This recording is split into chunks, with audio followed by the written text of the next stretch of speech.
Hi, I'm Robert LeBlanc. Welcome back to Catholic Moment. In my last video, I shared with you a prayer for making a spiritual communion in those times when we're not able to receive the Eucharist sacramentally.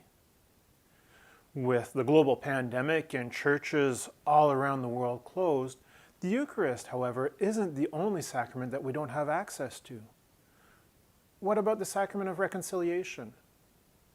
Last time out, I was able to pinpoint for you almost down to the minute the last time I received the sacrament of the Eucharist.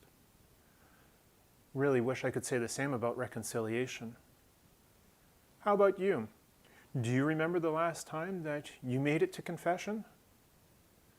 With churches around the world closed and along with them traditional confessionals, what is one to do to make their soul right with God? Across the internet, I've seen a number of innovative and creative ways that pastors have been answering this question about the Sacrament of Reconciliation for their flocks. I've seen pictures of priests who have set out an outdoor confessional with a chair on either side of the rectory garden fence so as to keep some modicum of anonymity in the sacrament. And there was also the Facebook sensation of a priest who set himself up in the church parking lot for drive-through confession. That way he was able to not only keep the seal of the confessional, but also the 6-foot social distancing norm. But what are we to do if these creative forms of reconciliation aren't available in our diocese? A number of the priests in my area I've seen have encouraged their parishioners to make a spiritual confession, much in the same way as the spiritual communion. Now, before I go any further, I have to underscore here that neither a spiritual communion nor a spiritual confession are meant to replace the sacraments of the Eucharist and reconciliation and the special graces that we receive from them when they're ministered to us through an ordained priest. So what is this spiritual confession that I speak of? Well, in much the same way that an athlete prepares for the big game by practicing and repeating his role in the sport so that he's ready to go when he steps onto the playing field. Making a spiritual confession as the faithful we're called to practice and rehearse our role in the sacrament.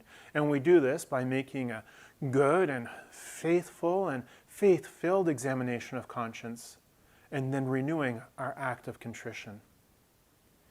Now, if you're looking for a way to make a good examination of conscience, there's any number of parish and diocesan websites that would have one available for you, or you could turn to your favorite Catholic app. I like using the Laudate app that has a great examination of conscience in a question and answer format. So having made a good and faithful and faith-filled examination of conscience, it's time then to renew the act of contrition. Oh my God, I am heartily sorry for having offended you.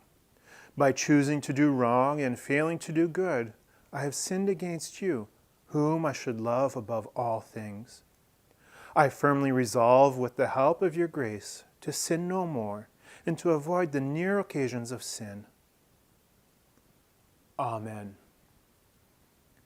Again, if you're like me and you rely on Father to have the act of contrition on a prayer card in the confessional when you go in because you can never remember from one visit to the next, any number of parish and diocesan websites would have that available to you, or a quick Google search, or again, turn to your favorite Catholic app for an act of contrition. Like I said before, the spiritual confession is not meant to replace the grace of absolution that you would receive in the Sacrament of Reconciliation, but it's a way of keeping your soul at the ready when we can return to the sacrament.